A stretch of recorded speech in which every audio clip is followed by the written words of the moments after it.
The other thing is the sustainability. Now, we got together as an industry. We got all these companies together because most of the forums we were said, you have to unite. So today we are pleased, we are proud that we have brought over 100 of these companies into one forum and the thing called SLASCOM.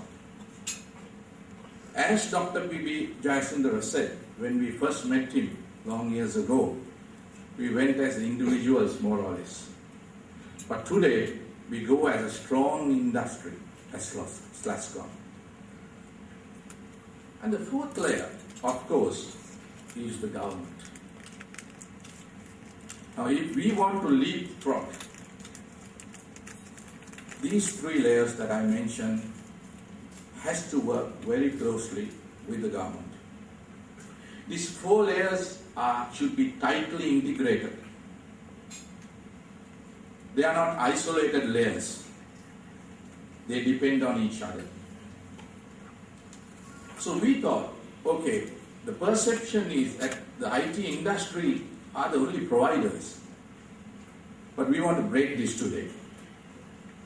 The IT industry is actually the providers, the users, the educational institutes, consulting firms, educational, even small educational institutes. So we want to get all of you together today and tell us what we have been doing. And we wanted to get the government buy-in. So none other than Dr. P.B. Jayasundara, who has been a great friend of this industry. And in the form of ICTA, who has helped us right throughout our difficult period.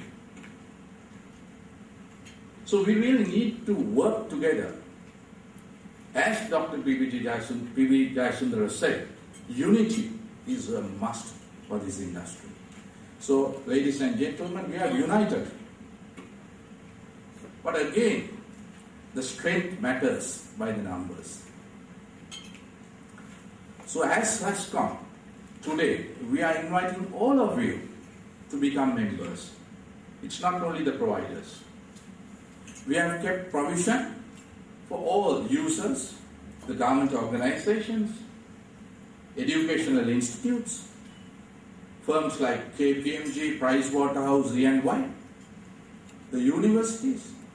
So we invite all of you to join SLASCOM. And we feel that's the way forward. There's no other. We should not miss this. We should avoid the blame game here. We should not miss this opportunity, or else we are doomed, to be very honest. So this is very important. Now further, we have seen that there should be an operational arm to take some of our ideas into operations, to get the support.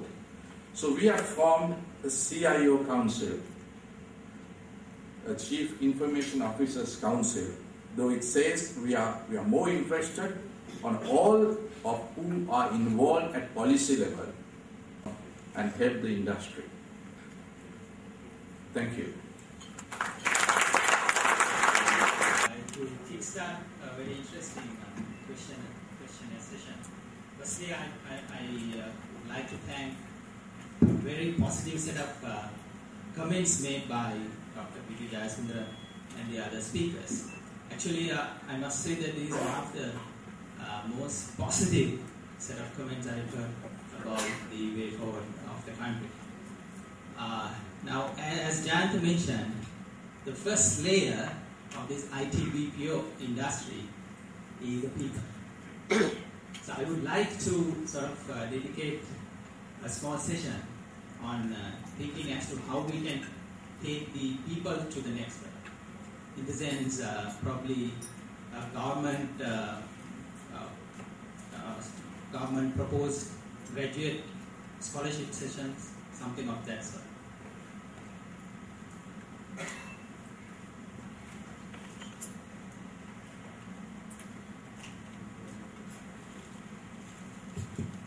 So So if I kind of rephrase your question is, how do we take the capacity development forward? Is that what it is? Yeah. Maybe I can take a quick pass at it.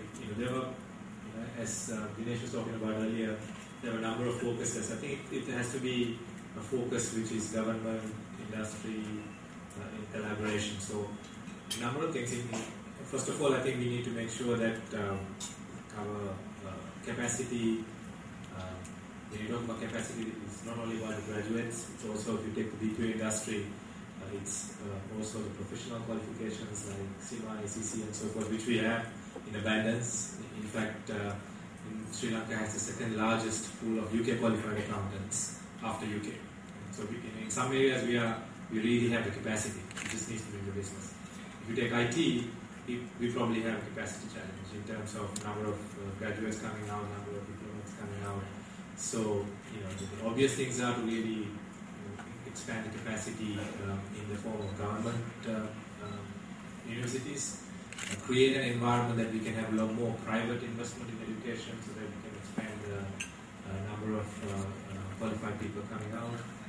Things such as student loans, I think in countries like US, UK has done tremendously well by providing incentives and loan mechanisms to the students so that they can actually go to any institute that provides high quality education.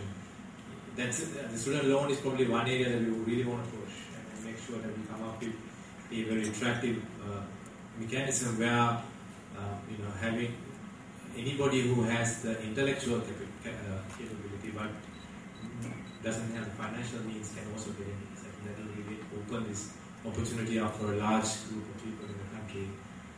And finally, as Dinesh mentioned, to really create awareness. If you really look at many parents guide people towards, if you're going in the academic path, either to be a doctor, an engineer, lawyer, there are standard professions that people think when you look at a career. So we want to really drive that awareness and make sure that professions like IT and BPO also come to the same level in career guidance, where the parents or the teachers guide them. So those are some of the things that is being done, is being done. Again, lot more to be done in the future as well. I just have a comment, not really a question. I'd just like to make a few comments with respect to that.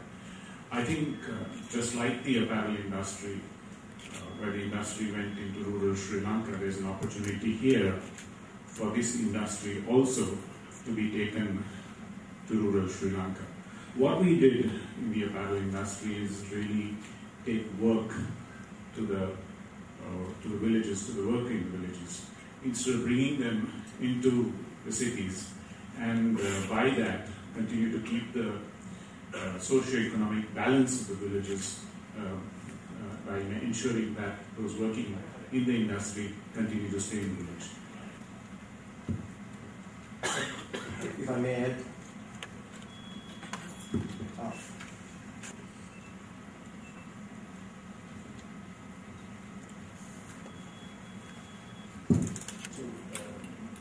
complement what you are raising, that we have a telecommunication cluster where we are discussing the strategy towards providing the relevant infrastructure to kick off the group.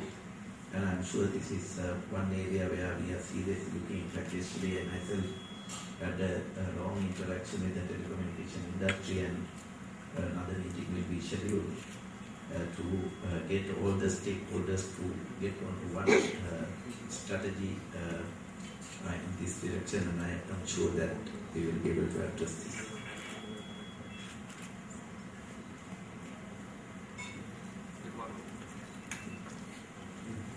There's one more question also to... Very relevant questions, and just to update you what is going on in some of these areas, we are very mindful about the land tax as well as the land alienation policy, particularly with the recent judgments on land alienations.